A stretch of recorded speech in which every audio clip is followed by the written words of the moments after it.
I got the email from the many people in Japan who would like to start a business in here and ask me. They know that there are two paths to start their business. One is get a permanent residence in Japan and immigrate to here, move here. And also another way is they come here as a temporary resident and start a business in here and then grow it, and somehow in the future, they eventually get a permanent residency in here. So you see what I mean? There are two different paths, and they ask me. I often asked which way would be more ideal or more better. I know it depends on the person, but I know that there's a pros and the cons in both paths. Oh, yeah. But if you can explain about which one is good for this type of person, this way is better. Well, you're absolutely right that it depends on the person. And I always say people with a lot of money have more trouble because they lose the sense of reality, they lose focus. Why I mentioned that? Because you said there are two ways to start business and move to Canada. In fact, there are many. I can count at least 4, but you divide it in different categories. It's not ways, it's categories. And categories are stay where you are and move when you have permanent residency, or move here, try to open business and try to do something. Well, first of all, if you're a visitor, you cannot, you can open business, but you cannot open bank account. It's like you have a car, but you don't have gasoline. What's the point to have a car if you don't drive it, right? So yes, you open the business. Anybody can open business. Even staying in Japan, we can open business for people in Japan. But what happened after? That's the problem, because people cannot open business account, people cannot operate if they're just visitors, because they cannot open social insurance. So technically they have to have some kind of work permit to allow them to do business here. And that's where multiple programs and ways, like I said, can play a role.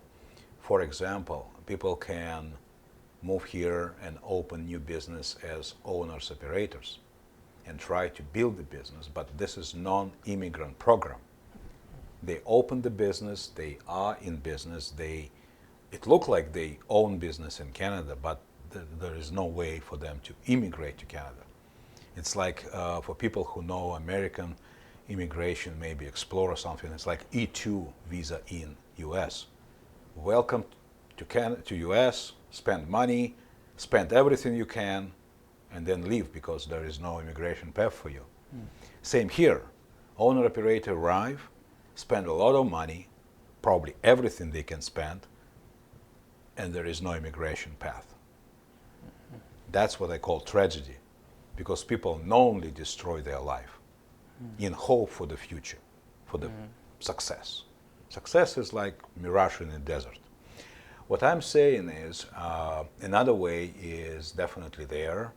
People can go as intra-company transferee, for example. Somebody inviting them, let's say they're a business, invite them, open branch and open business, and they transfer it here, work. But then they compete with thousands and thousands of people who go through express entry, because eventually they will have to go through express entry. So that's another way. If they don't have own money, they just salaried employee and they transfer it to Canada. Let's say Sumitomo opened the branches in Canada. Okay, some high-profile executive moving here and working here. He has managerial experience, he probably have good English, but the problem is he doesn't have age, because to be executive you're probably older than 40 and you have 0. And also your experience in Canada 1 year, you compete with a bunch of educated young people with perfect English who spent 2-3 years here working after finishing Canadian university, getting points.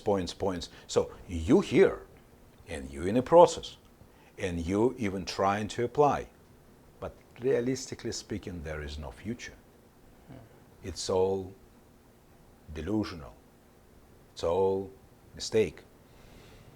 The right way is to use programs like Startup, because you open the business as part of the process, you apply for permanent residency right away, you have flexibility to be in Japan or to be in Canada.